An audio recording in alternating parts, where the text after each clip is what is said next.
네. 제가 음소거를 하겠습니다.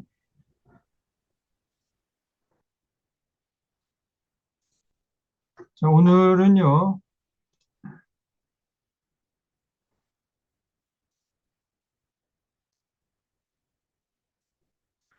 에, 신약 성경의 상관관계에 대해서 어, 살펴보도록 하겠습니다. 구약 성경 할 때에도 구약 성경의 상관관계에 대해서 말씀드렸죠. 그런 것처럼 신약에도 서로 신약이 27권이죠. 27권이 서로 밀접하게 유기적으로 연결되어 있어요. 그래서 성경을 그냥 따로따로 이렇게 떼어서 보면 안 됩니다. 성경 전체를 통으로 볼 수 있어야 되고 전체가 연결돼야 돼요. 아주 긴밀하게 유기적으로 연결되어 있거든요. 예를 들어서 우리 이 몸이 에, 여러 가지로 구성되어 있잖아요. 그래서 한 몸을 이루지요. 몸에는 눈도 있고 코도 있고 입도 있고 귀도 있고 손도 있고 발도 있고 몸통도 있고 그렇지 않습니까? 이렇게 이제 여러 가지 다양한 기관들이 있지만은 그 기관들이 합해서 한 몸을 이루잖아요. 이거 뗄래 뗄 수가 없죠. 아니 팔을 떼봐요. 팔을 떼서 팔만 존재할 수 있습니까? 존재할 수 없죠. 눈도 이 온 몸과 유기적으로 연결되어 있는 거죠. 그래서 그 유기적인 관점에서 이 눈을 볼 수 있어야 됩니다. 발도 마찬가지고 온 몸의 장기가 다 그 마찬가지. 성경도요. 신구약 성경. 그래서 구약 성경 39권이 전부 밀접하게 유기적으로 연결되어 있고 또 신약 성경 27권도 유기적으로 연결되어 있고 또 신구약 성경 66권이 또 서로 밀접하게 연결되어 있는 거예요. 다 그래서 신약 성경, 구약 성경 합해서 성경책이 되는 건데 이게 지금 오늘날 많은 목사들이나 또 교우들이 자꾸 성경을 부분적으로 보려고 그래요. 부분적으로 따로 떼어서 따로따로 그러면 안 됩니다. 먼저는 전체를 창세기부터 요한계시록까지 전체의 흐름을 위기적으로 연결시켜서 이해할 수가 있어야 돼요. 그게 굉장히 중요한 겁니다. 그래야 성경을 곡해하지 않을 수가 있고 오해하지 않을 수가 있고 왜곡하지 않을 수가 있는 거죠. 그래서 구약 성경 할 때도 맨 처음에 구약 성경의 상관관계에 대해서 말씀드렸죠. 잠깐 복습을 하고 신약 성경의 상관관계에 대해서 말씀드릴게요. 구약 성경이 66권인데 네 개의 큰 주제로 편집되어 있다고 그랬죠. 그래서 율법서와 또 역사서, 예언서, 시가서 이렇게 네 개의 큰 카테고리로 이렇게 편집이 되어 있어요. 연대기 순으로 편집이 된 게 아니라 성경의 역사적인 그 시간에 따라서 성경이 편집된 것이 아니고 이런 네 개의 큰 카테고리에 입각해서 구약 성경이 편집이 되었다는 거죠. 그래서 이걸 다시금 연대기 순으로 재편집을 해서 우리가 성경을 읽어가거나 성경 공부하거나 또 설교할 때도 그렇게 해야 성경 전체를 곡해하지 않을 수가 왜곡하지 않을 수가 있고 성경 전체를 꿰뚫어 볼 수 있게 되는 것이죠. 그래서 율법서는 5권이죠. 창세기, 출애굽기, 레위기, 민수기, 신명기.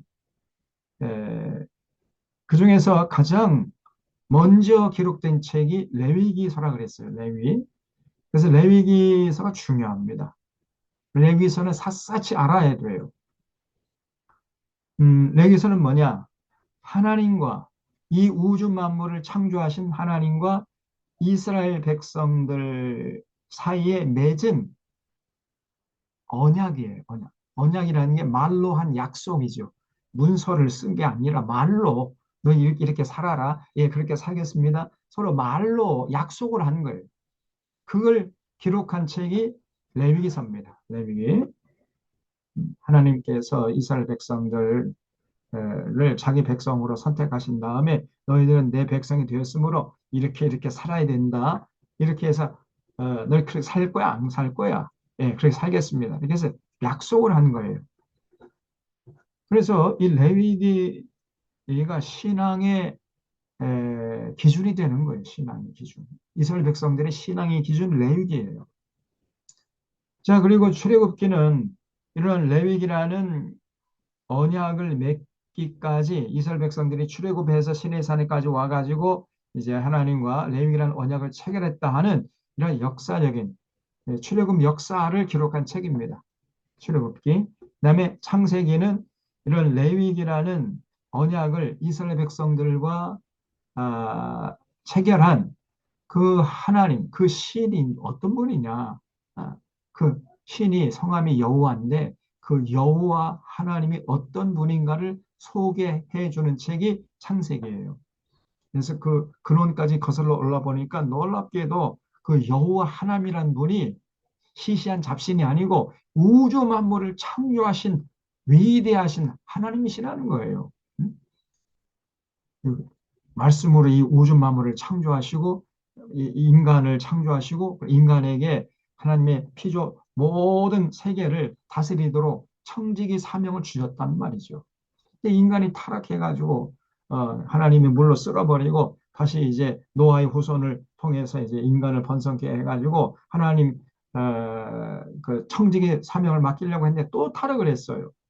그래서 하나님께서 이제 아브라함과 이삭과 야곱과 요셉이라는 믿음의 가문을 통해서 하나님의 백성, 이스라엘 백성을 조성해 가지고 하나님께 등을 돌린 온 열방들을 하나님께 돌아오는 거룩한 도구로 쓰시려고 했단 말이죠.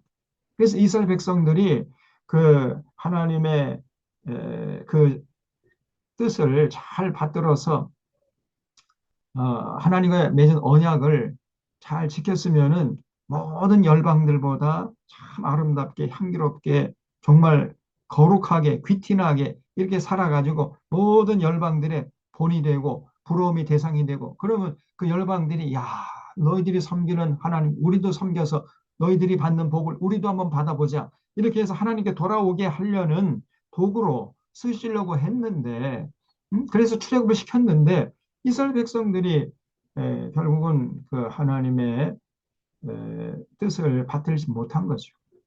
그래서 이 창세기는 이제 하나님이 우주 만물을 창조하시고 그리고 인간이 타락하니까 아브라함과 이삭과 야곱과 요셉이라는 명문 가문을 일으켜서 하나님의 백성을 이제 일으키는 그 과정을 쭉 설명하고 있습니다. 창세기가. 그 다음에 이제 민수기는 레위기라는 어, 언약을 미디안 광야, 이 광야에서 40년 동안 지지고 볶고하면서 실천해 본 기록이라 그랬어요. 민수기. 그래서 밑바르, 광야에서라는 뜻입니다. 원래 제목은 히브리어 그 성경의 원어의 제목은 광야에서 이렇게 돼 있어요. 그래서 우리도 사실은 광야에서 이렇게 번역하면 훨씬 더 그 민수기란 책이 어떤 책인지 금방 알 수가 있을 텐데 안타깝게도 민수기라고 이름을 지어버렸어요. 원래 이름은 광야에서인데. 그래서 광야에서 이스라엘 백성이 40년 동안 레위기라는 언약을 실천해 본 기록이 민수기다. 그다음 신명기는 이제 이스라엘 백성이 40년 미디안 그 광야 생활을 청산하고 젖과 꿀이 흐르는 가나안 땅에 들어가기 직전에 하나님께서 어, 다시 한번 반복해서 이스라엘 백성들에게 너희들이 가나안 땅에 들어가거든 나와 맺은 언약을 지켜야 된다. 그래야 너희들이 행복하고 참 평안과 기쁨과 자유를 만끽하면서 아름답게 살 수 있어. 그리고 그 땅에서 계속 지속적으로 살 수 있어. 그러니까 반드시 이거 지켜라. 지켜야 된다. 지킬 거지? 이렇게 신신당부한 내용이에요. 그래서 이 신자가 거듭신입니다. 거듭. 반복해서 두 번째로 그 신신당부할 때 신자 얘기예요. 두 번째 명령한 내용을 기록한 책이다. 그래서 신명기예요. 첫 번째 명령은 레위기죠. 그 레위기의 언약을 다시 한번 반복한 내용이 신명이란 말이죠. 네. 이게 이제 율법서예요. 율법서가 그 나무로 비유하자면 뿌리에 해당된다 그랬죠. 그 중에서 가장 핵심이 레위기입니다. 레위기. 그래서 이제 그 다음에 나오는 게 여호수아, 삿기, 룻기, 사무엘, 상하, 열왕기, 상하, 역대, 상하, 에스라, 느헤미야, 에스더. 이 역사서, 이스라엘의 천년간의 역사를 기록한 책이 그 다음에 이제 배치되어 있어요. 근데 편집되어 있는데 이제 이건 보통 역사가 아니고 그 역사를 보는 관점이 레위기적인 관점에서 이스라엘의 천년 동안 역사를 기록했단 말이에요. 그래서 이거를 레위기 사관 혹은 신명기 사관이라고 합니다. 그래서 하나님과 맺은 언약을 지켰는지 아니 지켰는지 이런 관점에서 이스라엘 백성들이 역사를 기록한 책이란 말이에요. 어, 레위기라는 언약을 지키면 반드시 그 시대 그 개인은 행복하고 사회는 평화롭고 국력은 부강해가지고 감히 어떤 민족이 넘보지 못해요. 그러다가 이 레위기라는 언약을 그 동시대 사람들이 다 팽개치고 더 나아가서 우상을 섬기고 막 이렇게 되잖아요. 그럼 반드시 개인은 불행해지고 사회는 불안해지고 국력은 약화되어서 이방 족속들의 침략을 받아가지고 칼에 맞아 죽고 어? 또 병에 걸려 죽고 그리고 굶어 죽고 포로로 잡혀가고 여성들은 성폭행 당하고 이런 비참한 역사를 기록했던 겁니다. 그래서 이 레위기라는 그 명령은 이스라엘 백성들을 행복하게 하기 위한 거예요. 생명과 평안의 복이었던 것입니다. 네. 너희들이 정말 이 땅에 사는 동안 사람답게 그리고 참 평안과 기쁨과 자유를 만끽하면서 살려면 반드시 이렇게 살아야 된다라고 하나님이 친절하게 명령을 하셨어요. 그는 사실은 이건 명령인 의무라기보다도 이건 권리입니다. 다 복되게 사는 비결을 다 알려주셨는데 이스라엘 백성들이요. 이스라엘 천년 동안 역사 속에서 안 지킨 거예요, 이게. 음? 그러니까 이제 하나님이 마지막 심판하기 직전에 이제 다시 한번 기회를 주기 위해서 예언자를 보냈습니다. 예언자를 보내고 또 보내고 목이 쉬도록 외치면서 너희들 회개하고 내게 돌아와서 나와 맺은 언약을 지켜라. 그래야 너희들이 행복하고 그래야 너희들이 사회가 평안하고 그래야 국력이 부강해가지고 감히 어떤 이방 민족들의 침략을 받지 않을 수 있어 이것들아. 돌아와서 나와 맺은 언약을 지켜. 이렇게 그냥 애타는 심정을 가지고 선지자들이 목이 쉬도록 외쳤지만은 이스라엘 백성들은요 그런 선지자를 때려 죽여버려요. 듣기 싫다고 이를 갈고 귀를 막고 달려들어서 하나님이 보내신 선지자를 때려 죽여버렸어요 그냥. 그러니까 그러면 또 하나님이 또 다른 선지자를 보내고 또 다른 선지자를 보내고 이게 이스라엘의 역사였던 겁니다. 거기에 대한 기록이 구약 성경이에요. 우리가 다 살펴봤잖아요. 지난 시간까지. 그래서 예언자들이 굉장히 많이 등장하죠. 이스라엘 역사 속에서. 이사야, 예레미야, 에가서고, 에스겔, 다니엘, 호세야, 요엘, 아모스, 오바디아, 요나, 미가, 나훔, 하박국, 스바냐, 학개, 스가리야, 말라기 이 12권이나 되죠. 예언서가. 이 예언서는 그 예언한 사람이 자기가 예언한 내용을 문서로 남긴 그런 예언서입니다. 그래서 역사 속에 남아져 가지고 성경 안으로 들어오는 거예요. 그래서 자기가 예언한 내용을 문서로 남긴 예언자들을 문서 예언자라고 그래요. 문서 예언자. 여기 이사야, 예레미야, 에스겔, 다니엘, 호세아, 요엘, 아모스, 오바디아, 요나, 미가, 나훔, 하박국, 스바냐, 학개, 스가랴, 말라기. 이거는 문서 예언자들이었어요. 그 과거 참, 그 수천 년 전, 적어도 한 3천 년 전, 뭐 2,500년 전 그 시대 사람들이요. 자기가 예언한 내용을 문서로 남긴다는 건 쉽지 않았는데 남겼단 말이에요, 이 사람들은.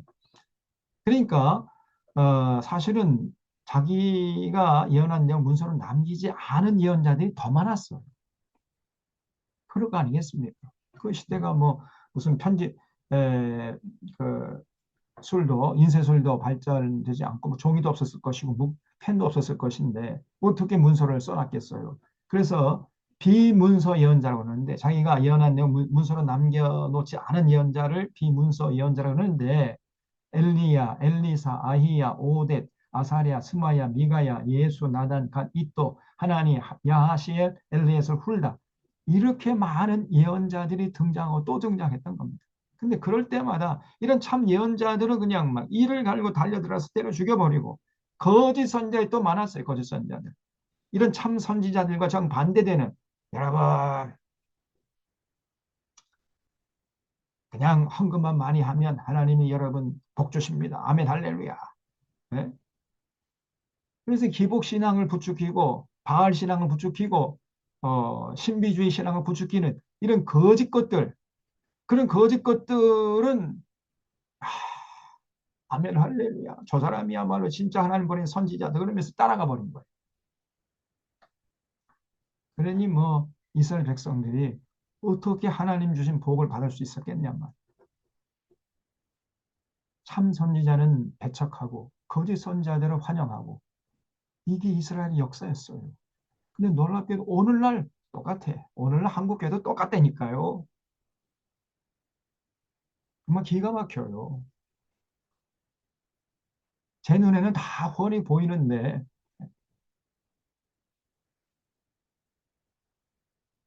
정말 말로 형용할 수 없는 엉터리 짓을 하는데도 우리 목사님, 최고 목사님, 그리고 따라다닌다니까. 그리고 이단들을 또 따라다니는 것도 많죠. 이단은 그래도 노골적으로 이단이라고 하면서 이단 노릇하니까 에, 뭐 속아 넘어가지 않을 수 있는데 아니 정통교회 안에 들어와서 이단보다 더 악한 짓을 하는데 뭐 그래도 그걸 분별을 못해요. 그런 자들이 거의 대부분이에요. 그러니 교회가 건강할 수가 없는 거죠.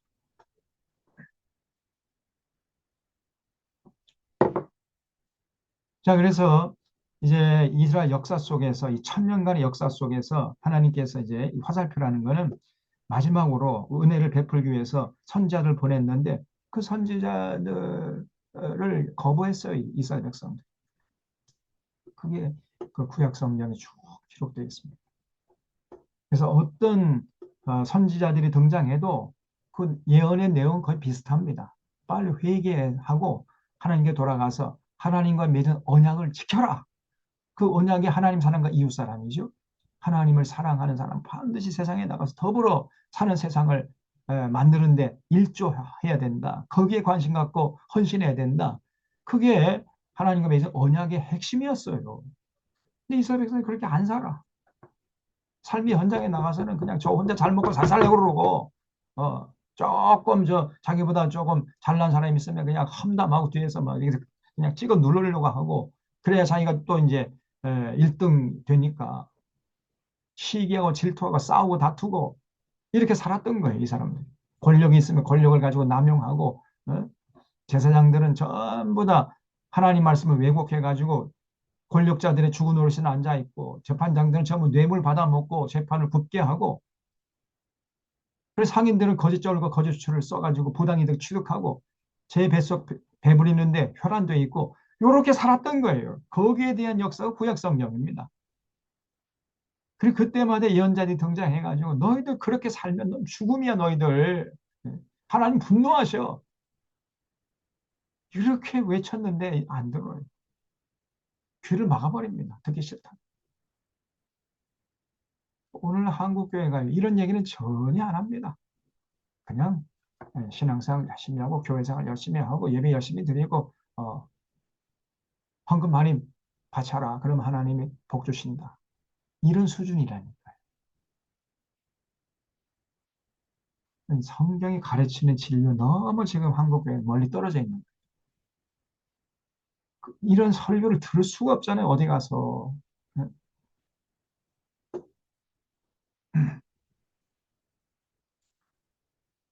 자, 그래서 하나님이 마지막 은혜를 베푸는 차원에서 예언자들을 보냈지만은 이스라엘 백성들은 예언자들을 거부하거나 배척하거나 심지어는 때려 죽여버려요. 거기에 대한 기록이 이제 예언서고요. 그 다음에 시가서는 이 레위기라는 언약을 지키면은 하나님 복 주신다 그랬지요. 너희가 이렇게 살면 내가 너희는 나가도 복 받고 들어와도 복을 받고 떡반죽 그릇이 복을 받고 너도 복을 받고 네 아내도 복을 받고 남 아들도 복을 받고 딸도 복을 받고 남종도 복을 받고 여종도 복을 받고 나가도 복을 받고 들어와도 복을 받고 너희 원수들이 한 길로 왔다가 일곱 길로 도망가게 해주겠다. 네? 이렇게 하나님이 약속을 했어요. 그래서 그 약속을 지킨 사람들이 삶의 현장에서 진짜 복을 받아요. 그래서 그 사람들이 이제 하나님께 나와서 이 화살표로 이제 하나님께 나온다는 얘기죠. 하나님께 나와서 감사하고 찬양한 내용이 바로 시가서예요. 시가서는 5권밖에 안 돼. 예, 예언서는 이렇게 많은데, 그러니까 욥기, 시편, 잠언, 전도서, 아가서 이 5권은 하나님께 레위기라는 언약을 지켜서 복 받은 사람들의 이야기 이렇게 정리할 수 있어요. 하나님 그 레위기 언약을 지켜가지고 복 받은 사람들의 이야기는 5권밖에 안 되고 이 레위기 언약을 지키지 않아가지고 하나님께 그냥 얻어 터진 이런 기록들은 이 12권에다가 역사서 또 12권 이렇게 많단 말이죠. 그러니까 이 구약 성경의 상관관계 다 밀접하게 연관돼 있다 그랬죠. 이 이게 구약 성경의 핵심적인 내용을 요약한 건데 요 그림 하나만 딱 에, 마음속에 간직하고 있으면요. 구약 성경이 그냥 꿰뚫어지는 거예요. 그냥 훤히 보이잖아요, 이제. 이게 구약 성경의 내용이구나. 율법서 5권, 역사서 12권, 예언서 12권,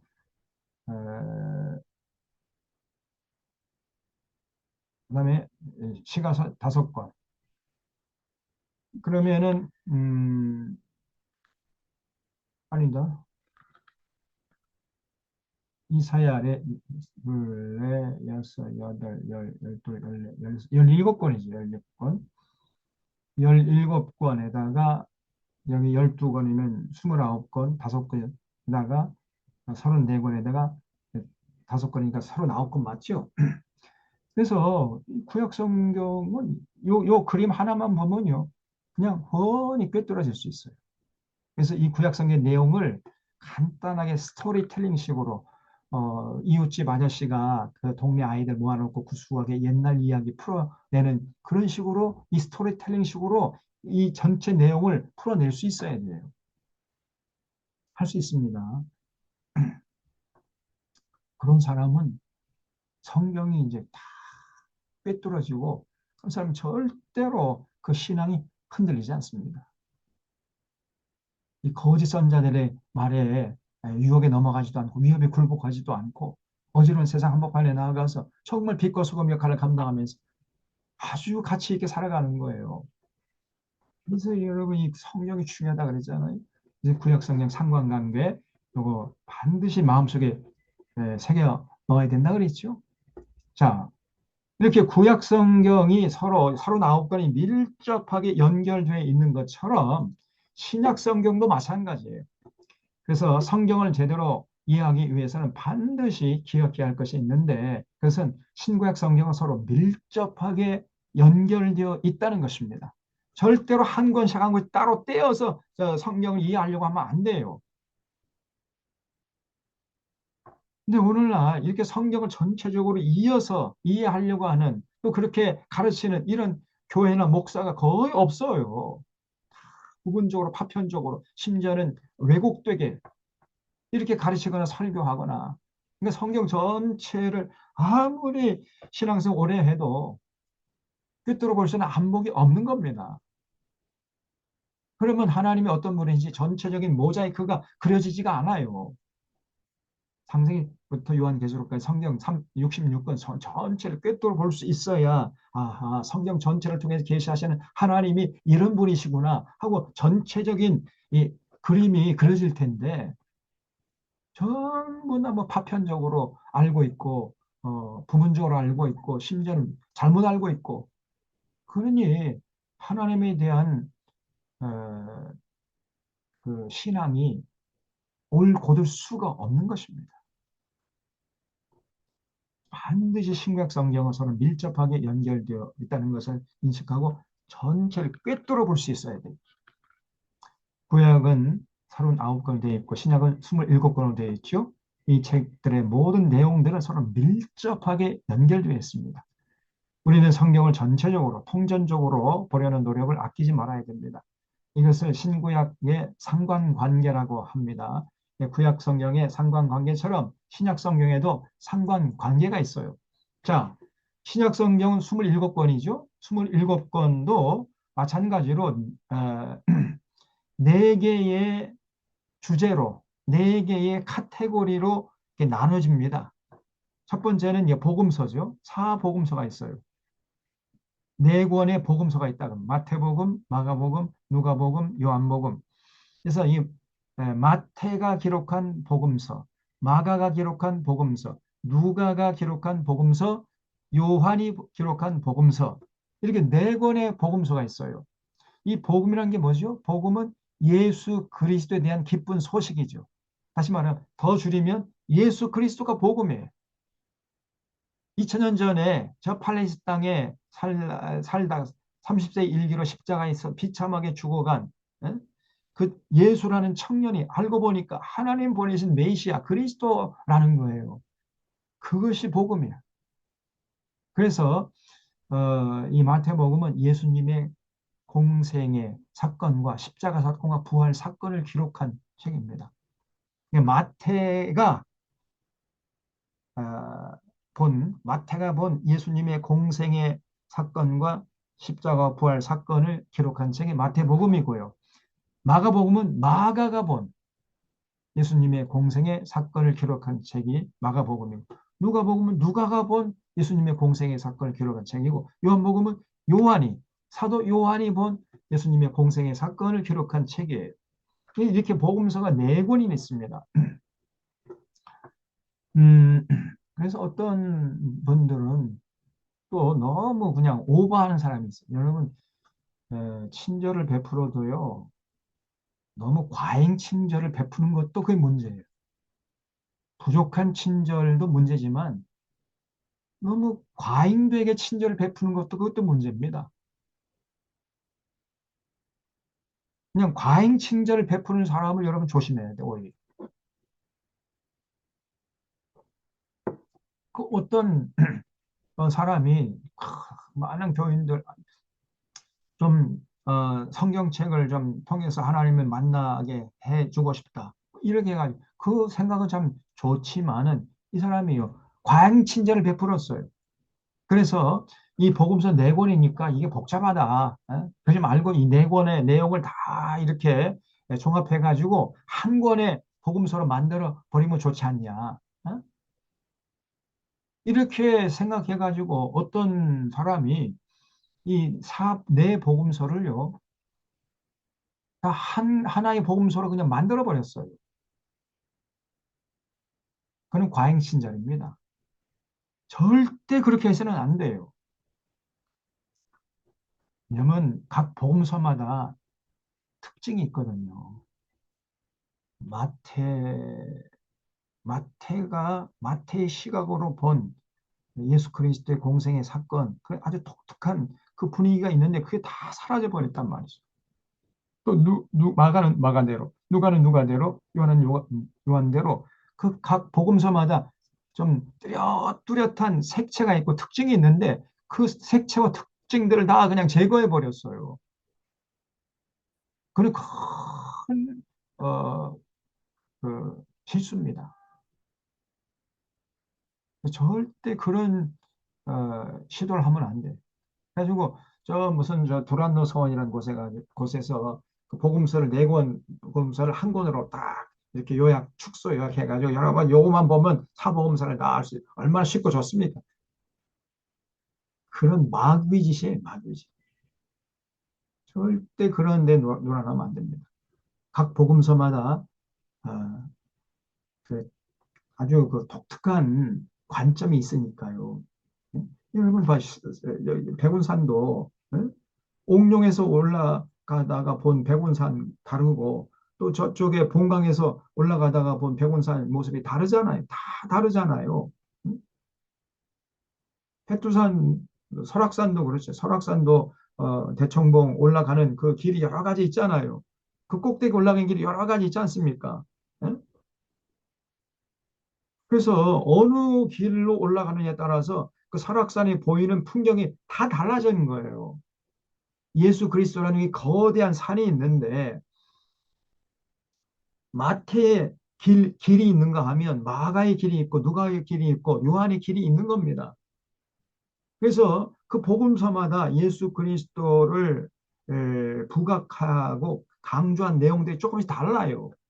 근데 그런 특별한 성격들을 다 제거해 버리고 그냥 두리뭉실하게 만들어 버리니까 얼마나 이 성경을 왜곡했냔 말이죠.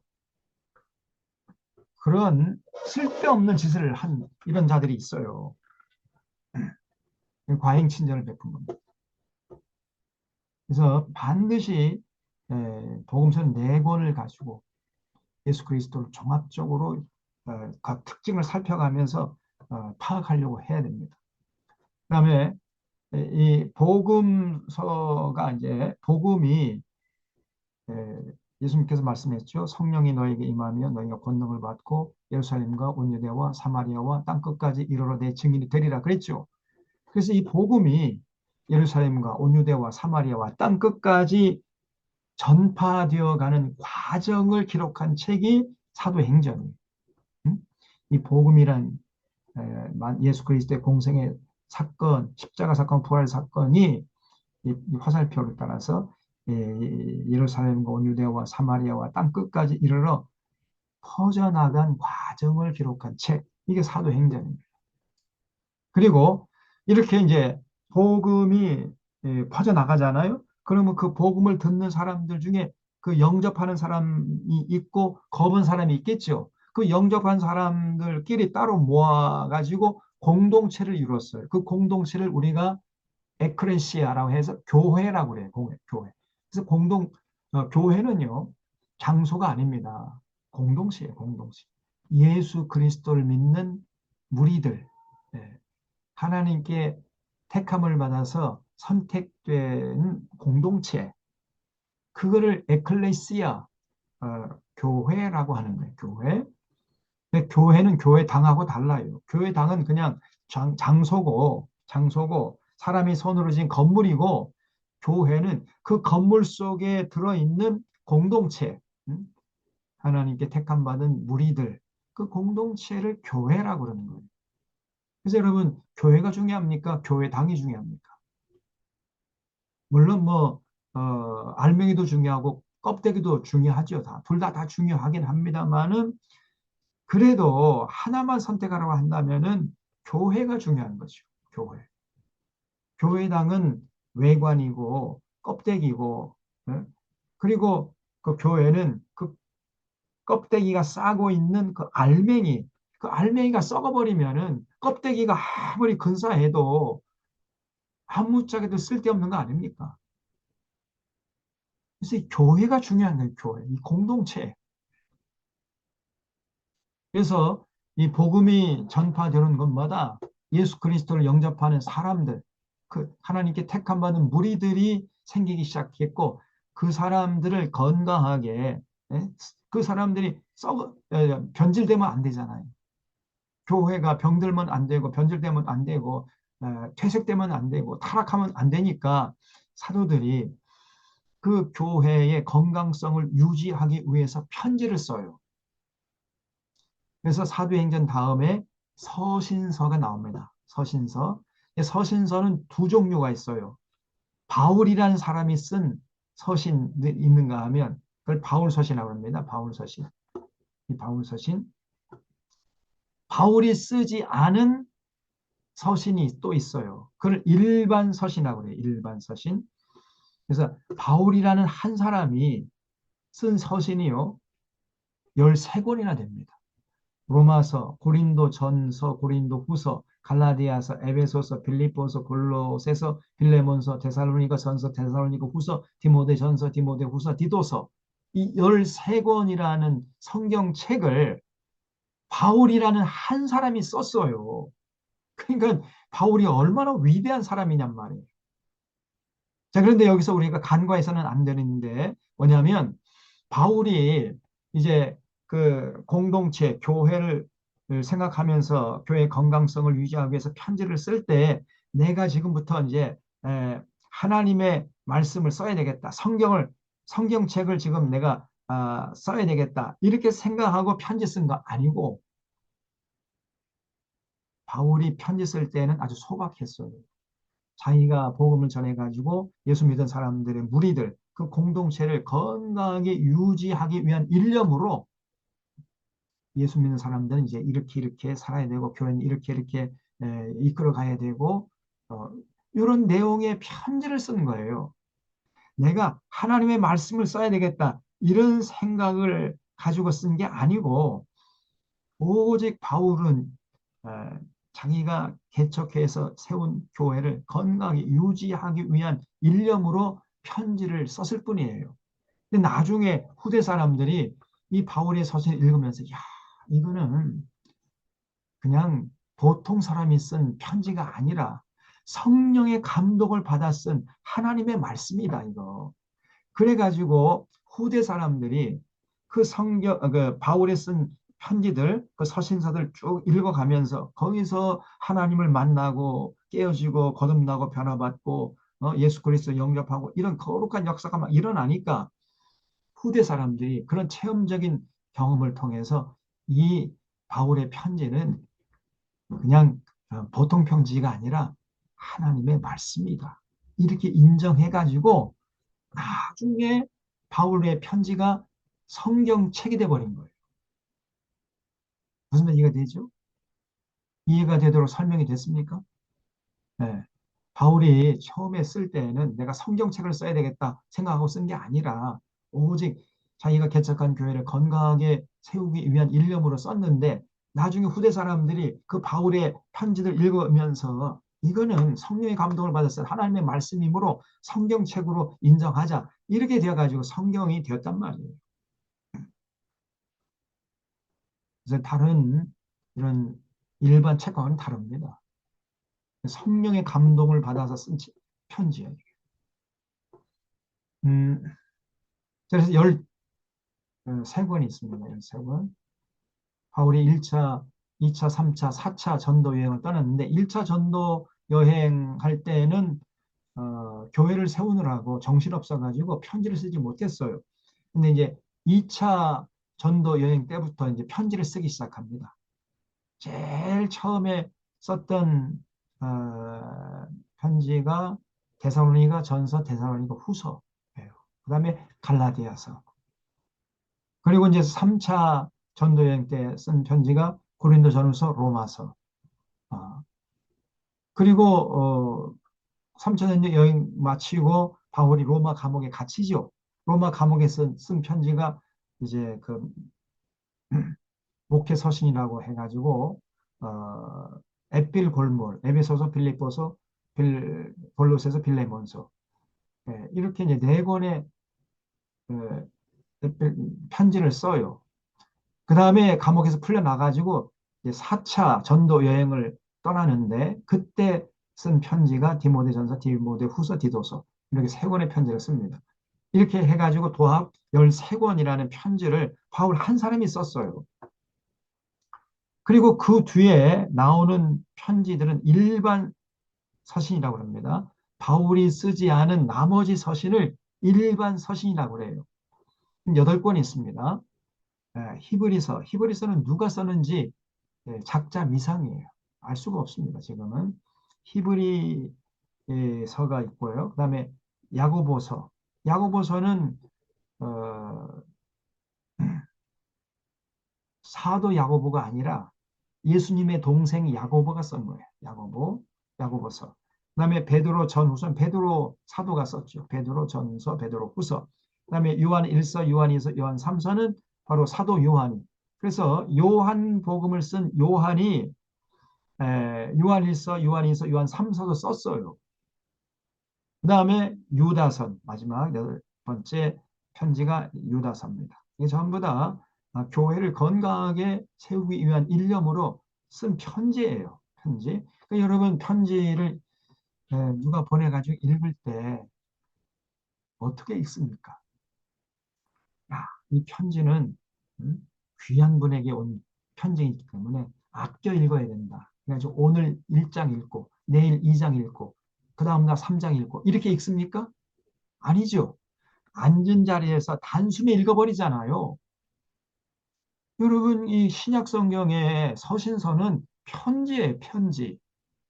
그렇기 때문에 우리가 편지 읽는 것처럼 그 서신서를 읽어야 돼요. 그 앉은 자리에서 다 읽어버려야 돼. 앉은 자리에서. 로마서 같은 경우 1장부터 16장까지 있는데, 뭐, 1시간이면 다 읽어버려요.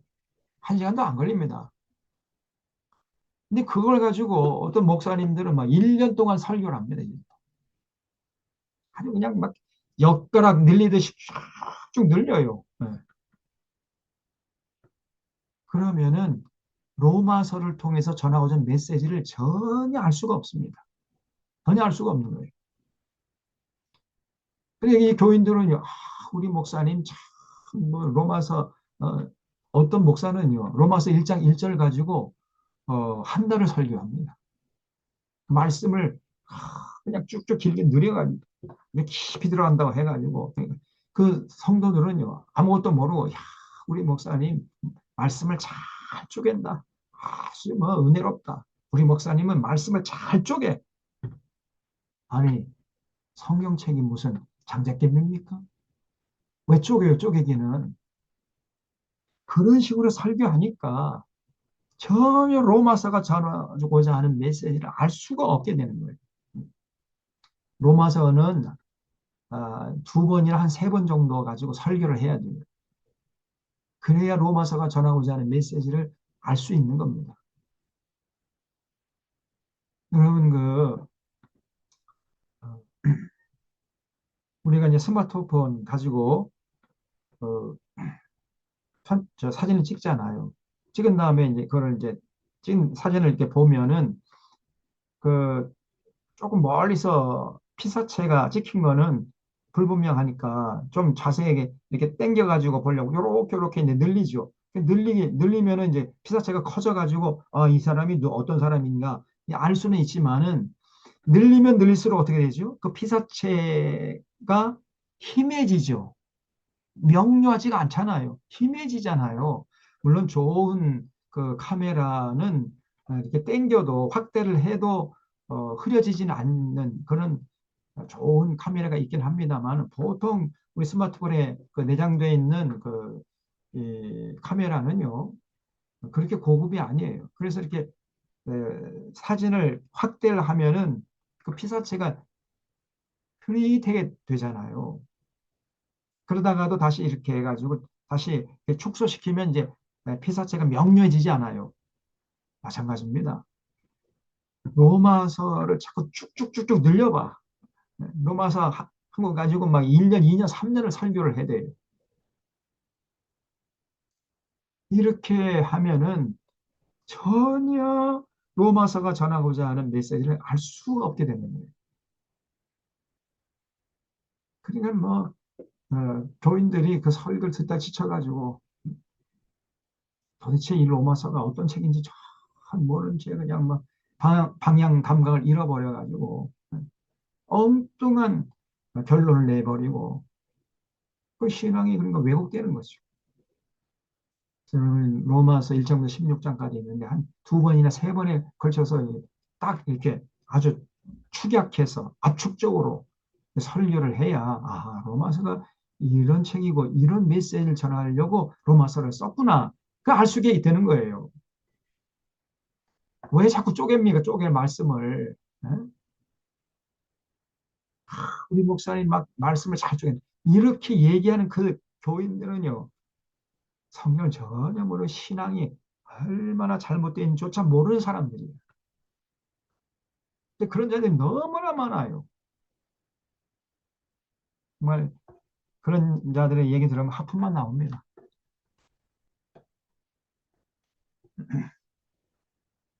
그래서 복음서가 4권이고 그다음에 그 뒤에 복음이 전파되어 가는 과정 기록한 책의 사도행전 그 뒤에 배치되어 있고 그 뒤에 이제 바울 서신과 일반 서신 13권과 8권 이게 쭉 배치되어 있고 마지막에 요한계시록, 요한계시록.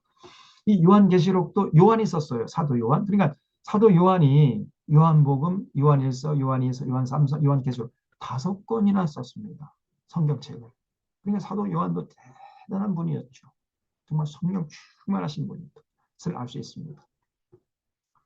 이 요한계시록은 우리 주님이 이제 어떤 역사적인 과정을 거쳐서 다시 오는 것인가, 그런 역사의 종말에 대해서 우리 주님의 재림에 대한 소망을 불러일으키는 그런 책이에요. 요한계시록. 그래서 요한이 하나님으로부터 계시를 받아가지고 쓴 책이다. 주로 어떤 계시냐? 주님이 어떤 과정, 역사적인 과정을 거쳐서 다시 올 것인가? 우리 주님이 다시 오는 게 분명한데 에, 어떤 역사적인 과정을 거친 후에 오신다는 거예요.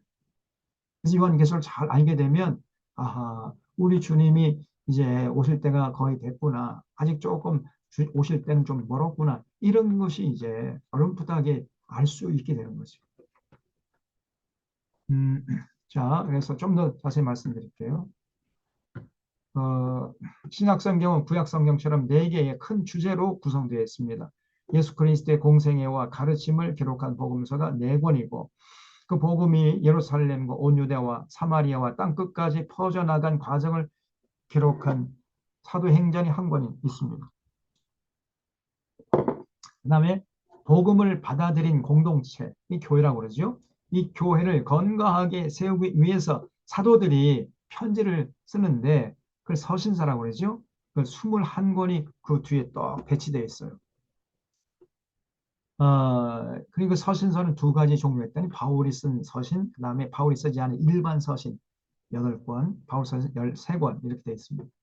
그리고 예수 그리스도의 재림에 대한 내용을 기록한 요한계시록 총 27권으로 구성되어 있습니다. 네. 그래서 여러분 요거만 요 그림 요거만 딱 머릿속에 간직하고 있으면은 신약 성경이 그냥 꿰뚫어지는 거예요. 아까 구약 성경의 상관관계 그 그림 한 장면, 그다음에 신약 성경의 상관 이 그림 한 장면 요것만 머릿속에 딱 간직하고 계세요. 그러면 이제 신구약 성경이 아주 밀접하게 연결돼 가지고 꿰뚫어지게 됩니다. 복음서는 네 권인데 복음서는 예수님이 구약 성경에서 약속한 메시아이심을 증거하는 책이에요. 예수가 그리스도가 되신다. 그거를 증거하기 위해서 기록한 책이 복음서인데 네 권이 있단 말이죠. 복음서에는 마태가 기록한 복음서, 마가가 기록한 복음서, 누가가 기록한 복음서, 요한이 기록한 복음서 등 네 권으로 되어 있습니다. 이 사복음서는 예수 그리스도에 대한 기록이 약간씩 차이가 나요. 응? 그래서 왜 차이가 나냐? 이렇게 여러분 물을 게 아니에요. 왜냐하면 에, 마태가 본 예수, 그다음에 마가가 본 예수, 누가가 본 예수 다 자기가 본 관점에서 그렇게 했기 때문에 차이가 날 수밖에 없는 거죠. 그 내용적으로 어떤 그 충돌되는 게 아니라 그 관점이 조금씩 다르단 말이에요. 관점이. 아까 제가 말씀드렸잖아요. 이 백원산도 어느 관점에서 보는가에 따라서 그 풍경이 달라지는 것처럼 예수 그리스도는 이 거대한 산을 어떤 관점에서 봤는가에 따라서 조금씩 달라진단 말이에요. 그래서 예수 그리스도에 대한 기록이 약간씩 차이가 납니다. 예수님이 그리스도가 되신다는 복음은 동일하지만 그 복음을 전하고자 하는 대상과 목적에 따라서 음? 예수 그리스도를 강조하는 부분이 약간씩 달라요. 지금 그 복음서를 쓸 때 어떤 독자를 생각하면서 최초로 내가 쓴 이 복음서를 읽는 그 독자가 있을 거 아닙니까? 그 독자를 생각하면서 복음서를 썼을 거 아니에요. 그래서 그 전하고자, 복음을 전하고자 하는 대상과 목적에 따라서 예수 그리스도를 강조하는 부분들이 약간씩 달라요. 마태복음은 마태가 동족인 유대인들, 자기 동족 유대인들에게 예수가 그리스도 되신다는 이 기쁜 소식을 전하기 위한 목적으로 기록한 책이에요. 그게 마태복음입니다. 그러므로 마태복음은 자연히 복음서 중에서 구약 성경을 가장 많이 인용하고 있죠. 그럴 수밖에 없죠.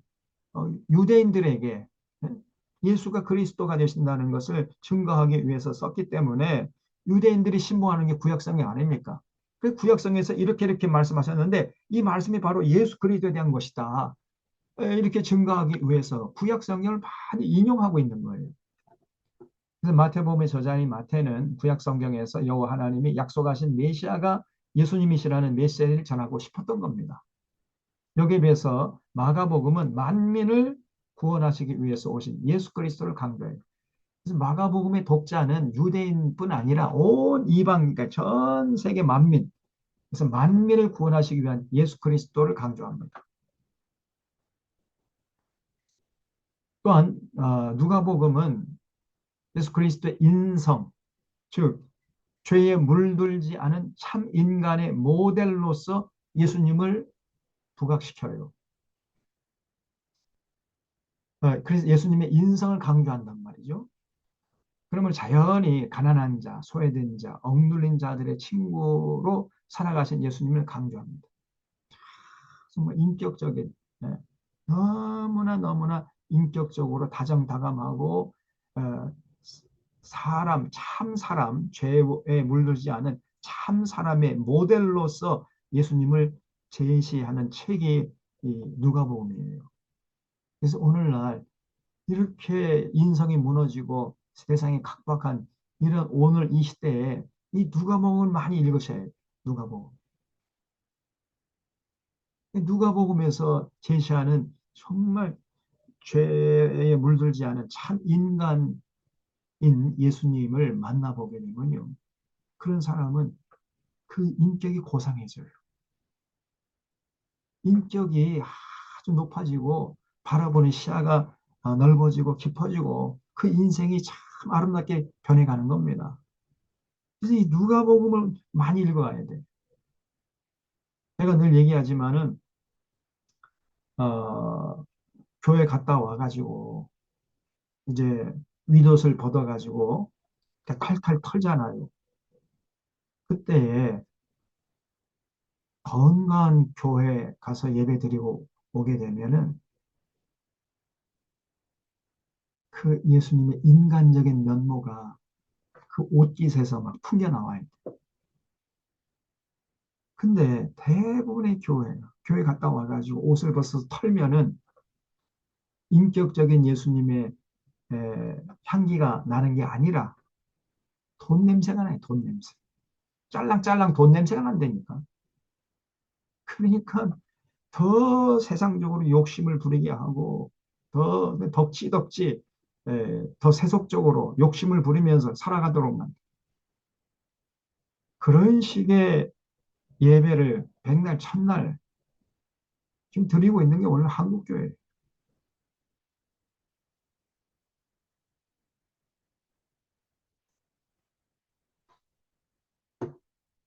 누가복음은 예수님의 인성, 즉 죄에 물들지 않은 참 인간의 모델로서 예수님 제시하는 거예요. 그러면 자연히 가난한 자, 소외된 자, 억눌린 자의 친구로 살아가신 예수님을 강조합니다. 정말 예수님을 마음에 품은 자들은, 예수님의 삶의 중심에 모신 자들은요, 이렇게 사회적으로 소외되고 가난한 자, 소외된 자, 억눌린 자, 그런 자들 편에 서려고 하고, 그런 자들을 배려하려고 하고, 그런 자들을 긍일히 여기는 이런 마음과 그런 자세로 살아가는 것입니다. 그게 진짜 예수 믿는 거예요. 근데 이상하게도 믿음이 좋다고 하는 사람들일수록 오늘 한국교회에서 아주 뭐 교회도 한 번도 안 빠지고 새벽 예배 철학기도 뭐 헌금도 많이 마치고 기도 생활도 많이 하고 뭐 이런 사람일수록 더 자기 중심적이고 더 자기만 알고 자기 주변을 돌아보면서 소외되거나 억눌린 사람들 돌볼 생각을 눈꼽만큼도 못하는 그런 사람들이 많아요. 그러면서 믿음이 좋대. 오히려 공의를 짓밟고 정의를 짓밟고 하는 그런 윤석열이나 이런 자들을 지지하고 있다는 거예요.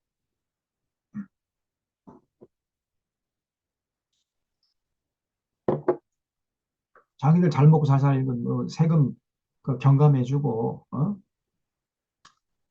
법인세도 낮춰주고 세금도 다 깎아주고 이건 뭐 윤석열 환호합니다, 그냥. 저 서울 강남의 이 교인들은요, 윤 어게인 막 이러면서 그 투표하는 것도 보세요.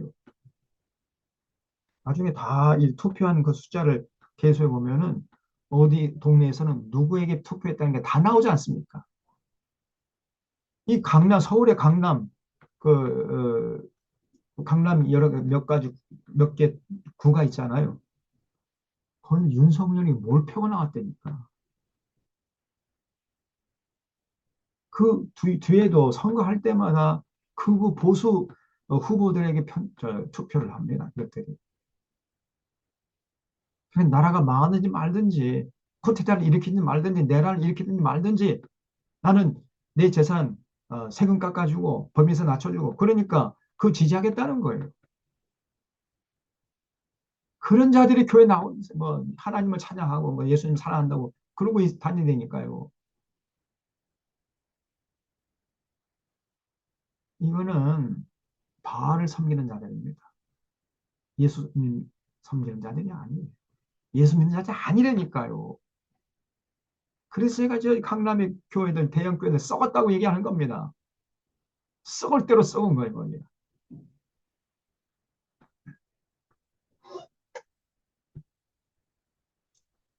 음, 전혀 성경에서 계시하시는 예수님과 상관없는 채 살아가면서 그렇게 신앙생활 하면서 자기들은 믿음이 좋은 줄 알아요.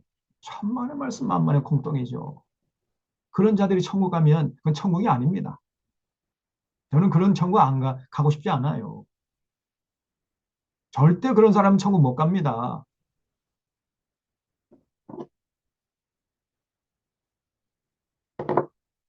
그러니까 신앙생활 헛하는 거죠. 조금 세속적인 말로 헛지랄하고 있는 겁니다. 헛지랄. 좀 고상한 말로 그냥 자기들 취미생활 하는 거지 주님의 뜻을 따르기 위해서 모인 공동체, 교회가 아니에요. 저것들은. 그냥 교회란 간판만 내걸었을 뿐이지 무늬만 교회고 무늬만 교인들이지 실상은 교회가 아니고 교인이 아닙니다. 그게 분별이 돼야 돼, 이제. 성경 공부했으면 그게 분별이 돼야 돼요.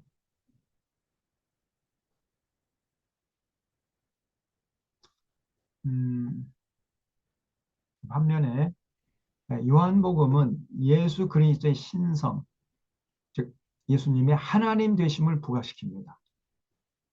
예수님이 단순한 인간이 아니라 하나님이심을 강조하는 겁니다. 그래서 누가복음이 예수님의 인성, 예수님의 사람 되심을 강조했다고 한다면 요한복음은 예수님의 하나님 되심, 예수님의 신성을 강조하는 책이에요. 자, 이렇듯 복음서마다 예수님을 강조하고 부각시키는 면이 약간씩 다릅니다. 그러므로 우리는 네 권의 복음서를 종합적으로 읽고 받아들여야 합니다. 마치 설악산이 네 계절마다 약간씩 다른 것처럼 예수 그리스도도 네 권의 복음서를 종합적으로 살필 때 그 진면목이 입체적으로 드러나는, 입체적으로. 예수님을 평면으로 이렇게 보면 안 됩니다. 예수님 입체적으로 네 각도에서, 네 가지 각도에서 다 예수 그리스도 공생의 사건을 기록한 책이기 때문에 그 각자의 특성을 잘 이해하면서 올바로 그 예수님을 볼 수 있어야 됩니다. 자, 그다음에 사도행전. 사도행전은 복음이 예루살렘 온유대와 사마리 땅 끝까지 전해지는 과정을 잔잔하게 기록하고 있습니다. 사도행전이라고 하지만은 전체 사도들에 대한 기록은 아니고 베드로와 바울의 전도 행적을 아주 중심적으로 기록하고 있어요. 사도행전의 전반부 12장까지는 베드로를 중심으로 기록하고 있다고 한다면 사도행전 후반부 13장부터 28장까지는 바울이 중심이 되고 있습니다. 그래서 바울은 회심 후에 원래는 바울이 교회를 핍박하던 아주 악한 사람이었는데 그 부활하신 예수님을 담에색에 만나본 다음에 완전히 180도 달라져 버렸어요, 이 사람이.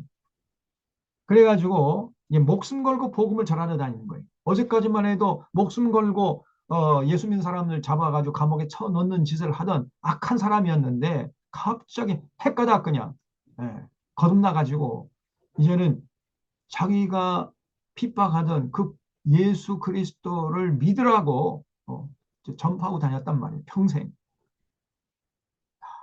놀랍지 않습니까? 이거는 부활하신 예수님을 만나지 않고서 그 만났다는 사실을 전제하지 않고서는 설명이 불가능해요. 그래서 바울이 1차, 2차, 3차 선교 여행을 떠났고 결국 죄수의 몸으로 로마로 이송되어서 감옥에 갇히는 과정을 잔잔하게 그리고 있는 것이 사도행전 후반부의 내용입니다. 그래서 그다음에 그 뒤에 나오는 게 이제 서신서인데 바울 서신과 일반 서신으로 나누죠. 바울 서신 13권인데 원래 바울은 유대교에 대한 열심으로 교회를 핍박하던 사람이었습니다. 그러다 담에서 부활하신 예수를 만나 뵙고 완전히 거듭나서 온 세계를 돌아다니면서 복음을 열정적으로 전해서 교회를 세운 사람이에요. 바울은 수리아 안디옥에서 바나바와 함께 목회를 하다가 안디옥 교회 파송 1차, 2차, 3차, 4차 전도 여행을 다니면서 교회를 세웠던 겁니다. 1차 전도 여행 시에는 교회를 세우는 집중하느라 서신을 쓰지 않았고 2차 전도 여행 때부터 서신을 쓰기 시작했어요. 2차 전도 여행 때 쓴 서신은 데살로니전서, 후서, 갈라디아서였습니다. 갈라디아서는 2차 전도 여행 때인지 3차 전도 여행 때인지 확실하지는 않습니다. 3차 전도 여행 시에 쓴 서신은 말씀드린 대로 고린도 전후서, 로마서. 그다음에 3차 전도 후에 바울이 로마의 감옥에 갇히게 되는데 그 로마의 감옥에 쓴 서신이 에베소, 골로새서, 빌립보서, 빌레몬서입니다. 옥중에 섰다 해서 옥중 서신이라고 그래요. 그리고 위에 언급한 바울 서신 10권은 사도행전과 함께 읽어야 쉽게 이해할 수가 있어요. 우리가 구약 성경에서 역사서와 함께 예언서를 같이 읽을 때 그 예언서를 쉽게 이해할 수 있었던 것처럼 신약 성경에서도요. 사도행전과 함께 바울 서신 13권을 같이 읽어내야 돼. 바울이 그 사도행전에 보면 1차, 2차, 3차, 4차 전도 여행하는 관이 쭉 나오거든요. 4차에는 안 나오지만은 어쨌든 간에 바울이 1차, 2차, 3차 전도 여행 떠나는 게 사도행전에 기록되어 있어요. 그러니까 그 사도행전과 함께 2차, 3차 때 이제 쓰여진 그 서신서들을 같이 읽으면은 아, 이런 상황에서 이런 내용의 편지를 썼구나. 그게 쉽게 이해가 된단 말이에요. 바울 서신 10권은 바울 사도행전과 함께 읽어야 쉽게 이해할 수가 있습니다. 사도행전이 위에 언급한 서신서의 역사적인 배경을 제공해 주는 거죠. 바울은 로마의 감옥에서 풀려난 후에 이제 네 번째 전도 여행을 떠나는데 이때 기록한 서신이 디모데전서, 디도서, 디모데후서입니다. 디모데후서가 바울의 후기 서신, 마지막 서신이었어요. 이 서신들은 교회의 목회를 담당하고 있던 디모데와 디도에게 목회적인 도움을 주기 위해서 기록했다. 목회자가 건강해야 되잖아요. 영적으로, 육적으로 건강해, 정신적으로 건강해야죠. 그래서 목회자의 처세술, 그리고 목회자가 가장 중요한 것 중에 하나 성경을 잘 가르쳐가지고 교인들을 적재적소에 기둥으로 세우는 거죠. 그래서 기둥을 세울 때 장록감, 그다음에 안수집사감, 권사감 아무나 세우면 안 된다는 거예요.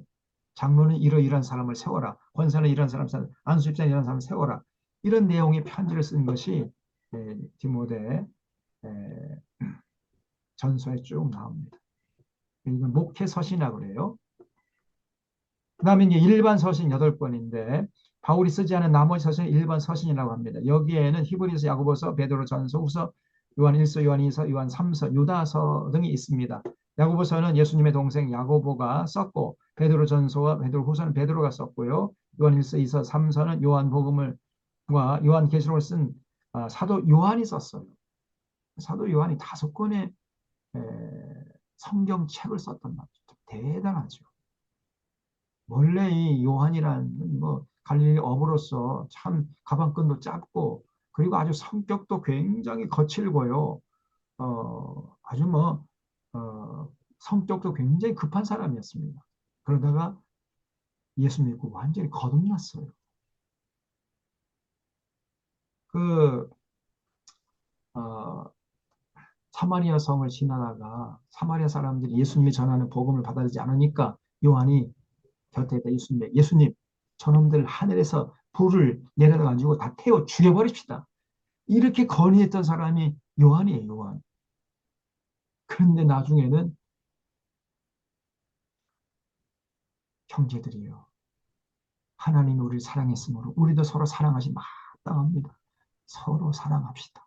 하나님 우리 사랑하는 것처럼 우리도 서로 사랑합시다. 이렇게 외치는 사랑의 사도로 변해버렸어요. 그러니까 예수 믿기 전에 그 예수님의 제자로서 공생애 동안에 보였던 그 요한의 모습과 그 공생애 이후에 예수님 부활 사건 이후에 사도로서 살아가던 그 요한의 모습과는요, 완전히 다릅니다. 이게.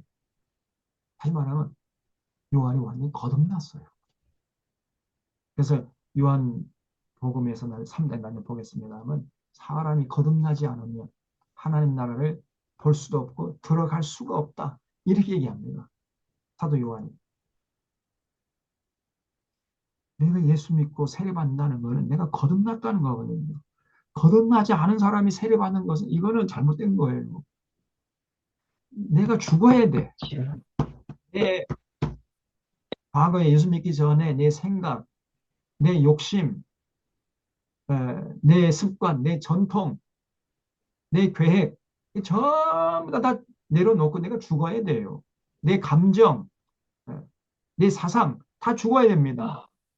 그리고 새로 거듭나서 예수님의 가르침에 입각해서 새로운 인생관, 역사관, 세계관, 물질관, 가치관을 정립해야 돼요. 그런 자들이 예수 믿는 사람이고 그런 자들이 이 사람은 이 거듭난 사람이란 표를 세상 사람들, 교인들과 하나님 앞에서 인치는 것이 그것이 세례예요. 근데 마음에 그런 어, 할례가 없이 마음의 할례 없이 그 거듭남이 없이 그냥 어, 육체의 세례만 받는다고 천국의 생명체 기록되는 게 아닙니다. 확실히 하셔야 돼요. 제가 볼 때 예수 믿는다고 하는데 전혀 과거에 이 자신이 자아가 죽지 않았어요. 자기 자아가 시퍼렇게 살아있다니까. 대부분 다 살아있어요. 그래가지고 좀 누가 뭐 싫은 얘기하면 탁 그냥 들이받아 그냥 탁 그냥 이 증오 이빨을 들이댑니다. 자아가 아직도 시퍼렇게 살아있는 거예요. 거듭나지 않은 겁니다. 알에서 깨어나가지고 병아리가 돼야 되는데 여전히 그냥 알 속에 있는 거예요. 그러면서 예수 믿는다는 겁니다. 그럼 자기가 교회 열심히 다니고 한 번도 안 빠졌으니까 천국 갈 줄 알아요. 자기는 세례 받고 나 뭐 집사도 되고 권사도 되고 장로도 되고 목사도 되고 그러니까 난 천국은 따는 당상이다. 이렇게 생각하는 천만의 말씀 만만의 공덕이에요. 거듭나지 않은 자들은 하나님 나라를 볼 수도 없고 들어갈 수가 없다. 심각하게 들어야 됩니다. 그래서 어떤 목회자는 얘기하기를 천국에 가면 의외로 숫자가 적을 것이다. 그리고 의외의 사람이 천국에 들어와 있다. 저 사람은 반드시 천국 갈 사람이다. 라고 생각한 사람은 천국 못 오고 코빼기도 볼 수가 없고 저 사람이 무슨 천국 가냐. 그런 사람이 천국에 와 있을 수가 있다는 거예요. 아주 심각한 문제입니다, 이거.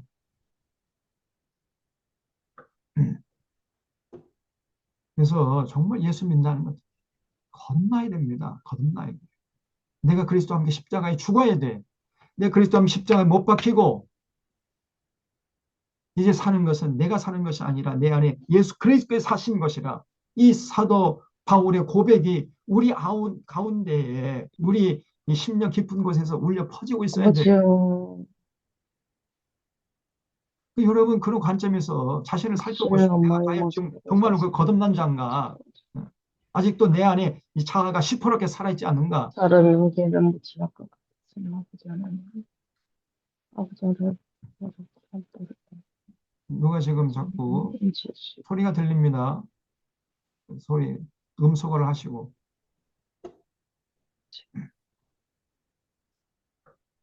어, 자 그래서 서신서 21권 바울 서신이 13권 일반 서신 8권 그중에서 요한일서 요한 3서 그다음에 요한계시록까지 요한 한 사람이 썼단 말이죠. 자, 우리 맨 마지막 책이 요한계시록인데 한 권이죠. 요한계시록은 그 사도 요한 당시 로마 제국을 먼저 살펴보면요. 나중에 요한계시록을 더 자세히 하겠습니다. 간단히 말씀드리면은 어, 이게 이제 메디테리언스 이 지중해죠. 지중해. 그 여기가 밑에가 이제 이집트, 그 아프리카 대륙이고 그 지중해 위쪽이 그 유럽이죠.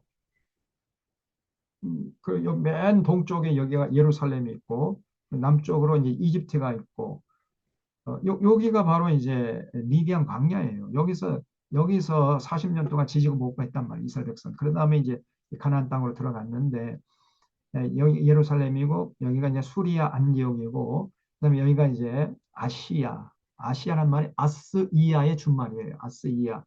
그래서 아스이아가 아시아가 돼버린 겁니다. 아시아는 뭐 여기 한국, 일본, 중국 그런 아시아를 말하는 게 아닙니다. 아스이아. 그래서 아스란 말은 동쪽이란 말이고 이아란 땅이란 말이에요. 땅. 동쪽에 있는 땅. 어디를 중심으로? 이 그리스, 아테네. 이 아테네에서 봤을 때 이 동쪽이잖아요, 여기가. 동쪽에 있는 땅. 그게 아시아예요. 이게 바로 이제 요한계시록 나오는 소아시 일곱 교회, 에서보도 사빌라, 일곱 교회 그 교회가 있던 지역이 아시아입니다. 그래서 아시아 일곱 교회에 보낸 편지가 사도 요한에 쓴 요한계시록에 나오잖아요. 이 아시아. 그다음에 여기가 이제 그리스입니다. 그다음에 여기가 로마. 아, 그리고 이제 여기가 이제 흑해가 이쪽에 있고 저 더 위쪽에 이제 유럽이 나오는 거죠. 자, 이렇게 이 당시에 사도 요한 당시가 로마 식민지로 있었단 말이에요. 전부 다 이게 로마 땅이에요. 얼마나 거대한 제국을 이뤘는지. 그러니까 이 이제 로마 제국의 수도가 로마죠. 이탈리아 로마니까 로마 수도에서 볼 때에 예루살렘은 아주 변방 중에 변방 아닙니까? 변방 중에 변방이에요. 근데 이 변방에서 일어난 그 예수라는 청년의 공생의 사건과 십자가 사건이 250년 지나는 동안에 당시 로마 지역이 전체 퍼져가지고 대부분의 사람들이 다 예수 믿은 거예요. 예수님을 메시아로 믿었단 말이에요. 그런 놀라운 역사가 일어난 겁니다. 자, 그러니까 로마 황제들이 이제 교회를 핍박하기 시작한 거예요. 아우구스투스는 이제 옥타비아누스를 아구스트라고 그러죠. 옥타비아누스 초대 황제였고요. 그다음에 티베리우스, 칼리굴라, 클라우디우스, 네로 때에 드디어 네로란 놈이 교회를 핍박합니다. 네로 당시에 로마에 그 큰 화재가 나니까 그 책임을 예수 믿는 사람, 기독교인에게 뒤집어 씌워버린 거예요. 그래가지고 교회를 핍박하기 시작한 거예요. 3년 반 동안 정말 피비린내 나는 핍박을 당했어요. 그런 다음에 네로가 이제 죽고 핍박이 그쳤죠. 그 뒤에 갈바, 오토, 비텔리우스, 베스파시아누스 이 황제들이 쭉 이어지는데 이 갈바, 오토, 비텔리우스 이 사람들은요. 그 주위 왕으로 통치하는 기간이 아주 짧습니다. 68년 6월부터 69년 1월이니까 한 6개월. 69년 1월부터 69년 4월, 한 3개월. 69년 4월부터 69년 12월, 한 8개월 정도. 그러니까 로마 정국이 안정되지 못했죠. 그래서 로마 원로원에서 정말 훌륭한 인품과 능력을 가진 황제감이 어디 없는가 찾아보다가 베스파시아누스를 발견한 거예요. 이 베스파시아누스는 원래 서민 출신입니다. 서민으로서 장군의 지위까지 올라간 사람이에요. 근데 당시에 이제 베스파시아누스는 예루살렘 함락시키기 위해서 로마 군대를 끌고 예루살렘에 가 있었던 거예요. 그때 로마 원로원에서 저 베스파시아누가 사람 됨됨이가 괜찮다. 그래서 저 베스파시아누스를 비록 서민 출신이지만은 황제로 우리가 옹위하자. 근데 결정을 해가지고요. 예루살렘에 있는 베스파시아누스를 그 호출했어요. 그래서 황제로 임명을 해버렸습니다. 로마 원로원에서.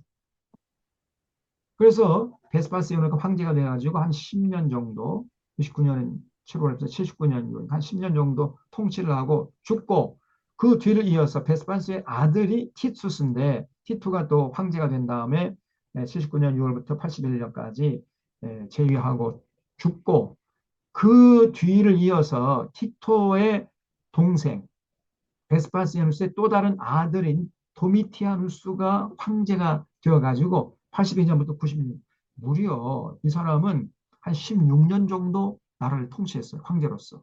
굉장히 장기 집권한 거죠. 이때에 또다시 이 도미티아누스가 교회를 핍박하기 시작한 겁니다. 네로는 3년 반 핍박하다가 이제 네로가 죽는 바람에 핍박이 이제 그쳤지만은 이 도미티아누스는요 7년 동안이나 무려 첫 번째 핍박보다도 2배가 더 긴 7년 동안이나 교회를 핍박했어요.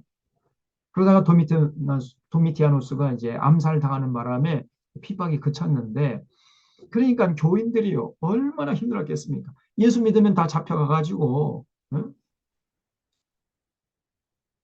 칼에 맞아 죽고 굶어 죽고 사자밥이 되고 불에 타 죽고 이렇게 되니 수많은 믿음의 사람들이 어떻게 됐겠어요? 겁에 질려 떨겠죠? 그래서 배도하는 사람들도 많이 생긴 거예요.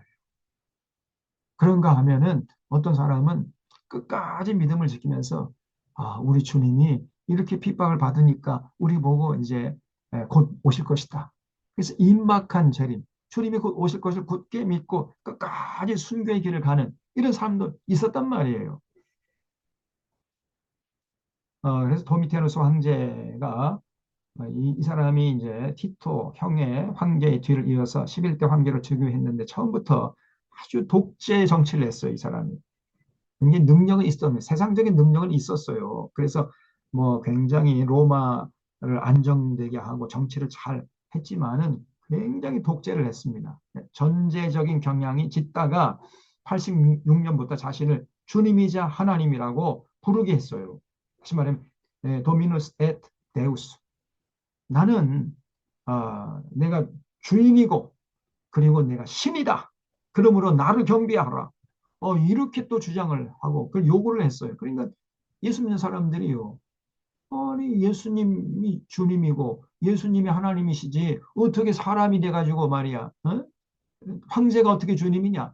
어떻게 신이냐? 그래서 거부를 하니까 그때부터 이제 도미티아누스가 교회를 눈엣 가시로 여기면서 핍박하기 시작하는 거예요.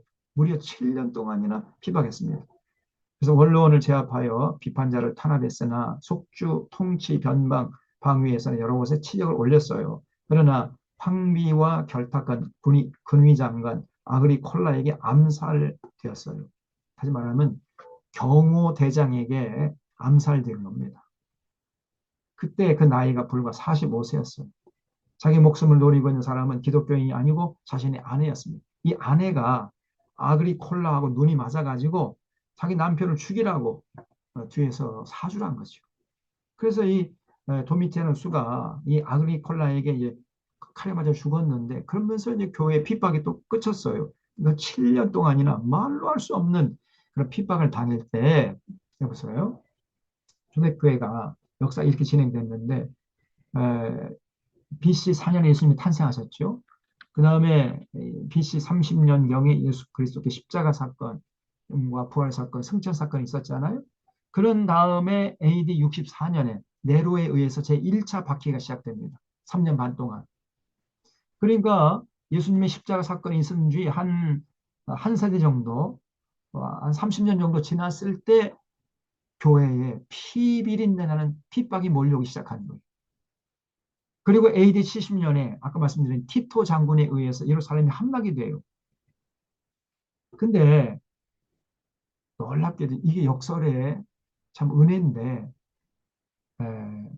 AD 70년에 예루살렘 함락되기 전에 네로가 AD 64년에 그러니까 함락되기 전 한 6년 전에 교회를 핍박했죠. 그래서 예루살렘에 교인들이요 네로의 핍박을 피해가지고 전국으로 전세가 다 뿔뿔이 흩어졌단 말이에요. 그래서 AD 70년에 로마 군대에 의해서 예루살렘이 함락될 때에 예루살렘 성에는 예수 믿는 사람들이 거의 없었어요. 그래서 핍박을 피할 수 있었다는 말이에요. 그 당장에 네로가 핍박해서 그 핍박 받을 때는 참 고통스러웠지만은 나중에 돌아보니까 그 핍박이 있었음으로 해서 수많은 사람들이 미리 전국으로 흩어지고 대피했기 때문에 로마 군인들이 예루살렘 성에 들어올 때 예루살렘 성에 함락될 때에 로마 군인들의 칼을 맞아 죽지 않을 수가 있었고 굶어 죽지 않을 수가 있었던 거예요. 이 역설이 이게 은혜입니다. 이 반전이 일어나. 그 다음에 예루살렘이 함락된 후에 아까 말씀드린 도미티아누스가 이제 제 두 번째로 박해를 가해 오는데 그때가 AD 90년이에요. 그러니까 예루살렘 성이 함락된 지 한 20년 정도 지났을 때 두 번째 박해가 교회에 몰려왔던 겁니다. 그래서 거의 AD 313년 콘스탄틴 대제에 의해서 밀라노 칙령에서 더 이상 황제들은 교회를 핍박하지 않겠다. 이렇게 칙령을 반포했는데 그때까지 250년 동안이나 교회가요 황제들에 의해서 핍박을 당했어요. 놀랍게도 그러면 교회가 사라져야 되는데 사라지기는커녕 더 들불처럼 번져나갔어요. 그래서 사실은 콘스탄틴 대제가 밀라노 칙령을 반포해가지고 절대 이제 로마 권력으로 교회를 핍박하지 않겠다고 그 칙령을 반포한 것은 콘스탄틴 대제가 콘스탄틴 황제가 예수 믿는 사람이었기 때문이 아니고 정치적인 목적 때문에 그렇게 한 거예요. 다시 말하면 그 313년 정도 됐을 때는요. 많은 사람들이 예수 믿게 된 거예요. 그렇게 250년 동안 핍박을 당했는데 그 핍박을 당하면서 복음이 전파됐던 겁니다. 그래서 알고 보니까 로마 군인 높은 사람도 예수 믿네. 아니 예수 믿는 사람 잡아가는 군인들이 그 예수 믿는 사람들을 십자가에 처형하면서 그 군인들이 자기가 예수 믿어 또 이런 놀라운 역사가 일어나는 거예요. 그 원로원의 귀족들도 다 알고 보니까 너도 예수 믿었어? 너도 다 예수 믿는 거예요. 그래서 로마 황제가 예수 믿는 사람을 잡아다가 감옥에 쳐넣으면은 로마 제국이 무너질 판이야 이제. 그래서 할 수 없이 콘스탄틴 대제가 이제 더 이상 권력으로 교회를 핍박하지 않겠다 이렇게 칙령을 반포한 것입니다. 250년 동안 교회 복음이 들불처럼 번져나갔던 거예요. 여러분 진리는 억압한다고 사라지지 않습니다. 진리는 억압하면 억압할수록 더 강렬하게 들불처럼 번져나가게 돼 있어요.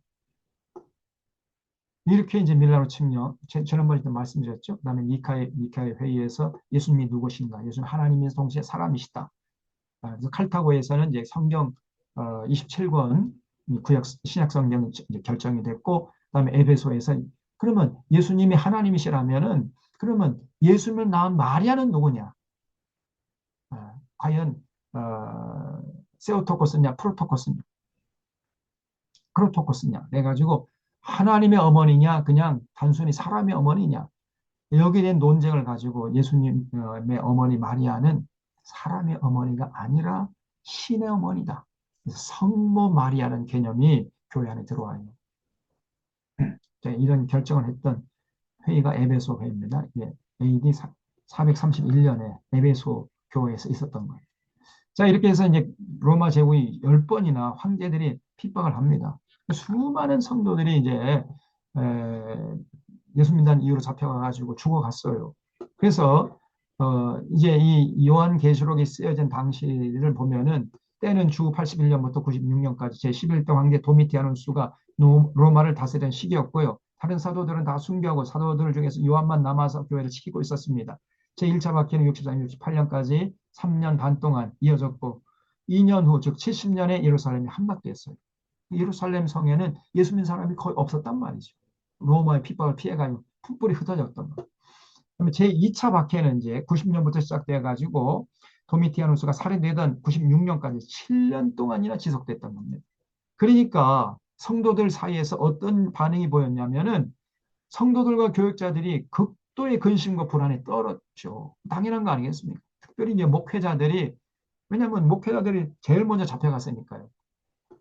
그래서 믿음이 약한 성도들은 뭐 예수님의 재림 그런 거 없어.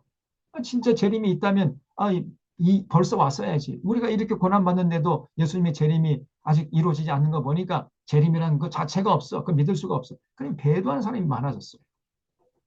또 어떤 성도들은 주님께서 이제 재림할 때가 임박했어. 응? 주님 곧 오셔. 오실 거야. 오시지. 오시고 말고. 그러면서 임박한 재림을 믿고 있었습니다. 그런데 사실은 여러분 그때부터 지금까지 2000년 흘렀는데 지금도 아직 안 오셨잖아요. 지금 주님이. 그래서 임박한 재림론도 잘못된 거예요. 그래서 주님의 재림이 없다는 것도 잘못된 입장이고 주님이 곧 다시 온다는 입장도 잘못됐단 말이죠. 이같이 메시아 재림에 대한 지나친 기대가 고조되어 있는가 하면 재림 신앙이 근본적으로 흔들리는 사람들도 있었어요. 이 양 극단의 사람들, 이 사람들을 위로하고 올바른 신앙을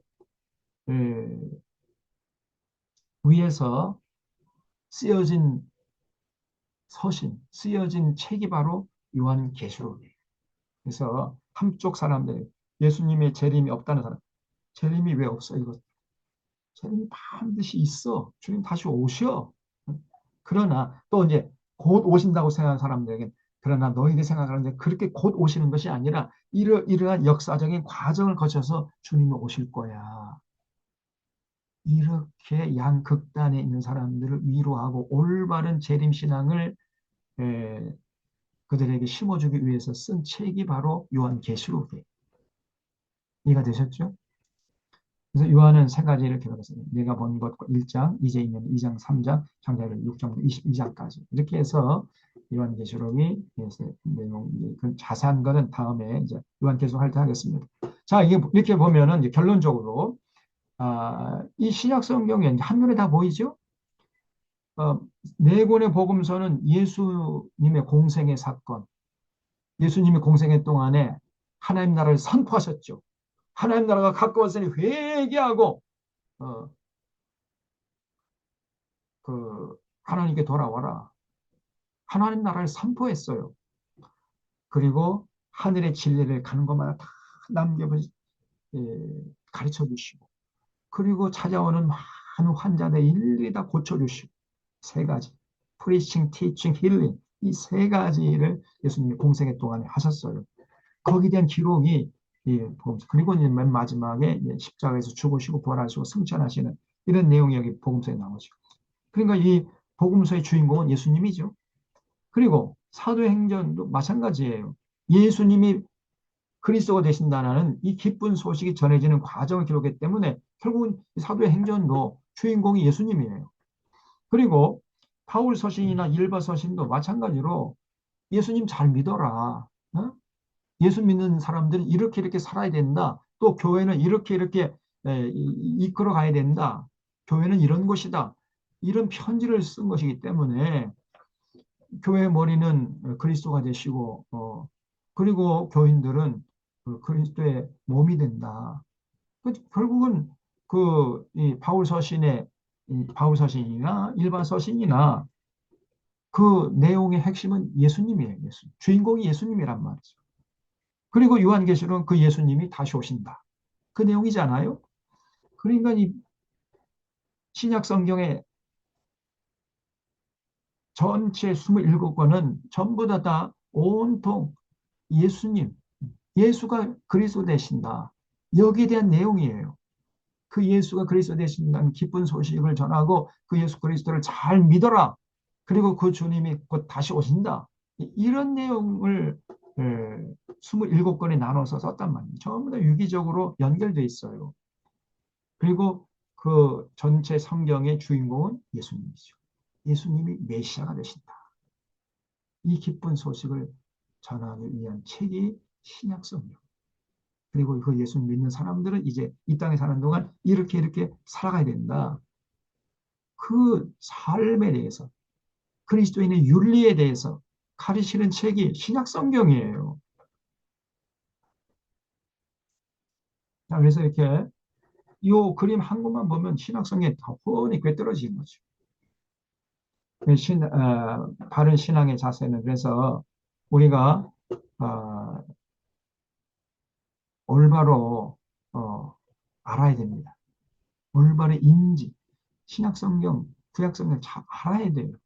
잘 알아야 제대로 믿을 수가 있고, 그리고 하나님 경외하고, 하나님께 나가서 감사하고, 기쁨으로 살고, 그리고 기쁨으로 나가서 예배드리고, 그리고 더 이제 예배드린 다음에 곧바로 이제 성경 공부해야죠. 그리고 나가서 주변 사람들 자꾸 돕고 세상을 건강하게 풍요롭게 하는데 봉사하고, 그리고 언제나 찬양하면서 살고, 그리고 하나님 말씀에 순종하고 충성하고, 결론은 사랑이에요. 하나님 사랑이시고 우리도 서로 사랑으로 살아야 된다. 신앙생활의 결론은 사랑입니다. 사랑. 사랑이 없으면 아무것도 아니에요. 자, 이런 모습으로 더 성장하고 성숙해가고 성화되어가는 모습이 있어야 사람이 바른 신앙의 소유자가 되는 거죠. 자, 이제 다음 주부터는 좀 더 구체적으로 복음서부터 들어가가지고 구체적으로 살펴보도록 하는데 다음 주에는 예수님이 이 땅에 오신 목적이 있어요. 예수님이 오셔야만 했던 목적이 있습니다. 거기에 대해서 쭉 살펴보도록 하겠습니다. 자, 오늘 시간 됐기 때문에 이 정도 하고 기도하고 마치겠습니다. 참 고마우신 하나님 아버지, 어, 이번 시간도 저희들 붙잡아 주시어서 집중하게 하시고 신구약 성경의 상관관계에 대해서 구체적으로 살펴보게 하시니 감사합니다. 성경을 하나하나 따로따로 떼어서 보지 않게 하시고 성경 전체를 통전적으로 볼 수 있는 안목을 허락하여 주셔서 성경 전체의 내용을 스토리텔링식으로 엮어낼 수 있는 그러한 믿음의 사람들 다 되게 하여 주시옵소서. 특별히 이제 다음 주부터 신약 성경 구체적으로 저희들이 공부해 나갈 텐데 하나님 그 신약 성경을 통해서 계시하시는 예수 그리스도를 삶의 중심에 모시고 그 예수님의 메시아가 되심을 그 기뻐하면서 예수님을 찬양하고 경배하고 예수님의 가르침에 순종하면서 아름답게 사랑의 삶으로 살아가는 귀한 교우들 다 되게 하여 주시옵소서. 한 주간 동안의 삶도 주님께 온전히 부탁드리고 감사하오며 예수님의 이름으로 기도하옵나이다. 아멘. 아멘. 예, 여러분, 예, 한 시간 동안 경청해 주셔서 감사드립니다. 한 주간 잘 수고하셨습니다. 보내시고요. 다음 주에 뵙도록 하겠습니다. 수고하셨습니다. 고맙습니다.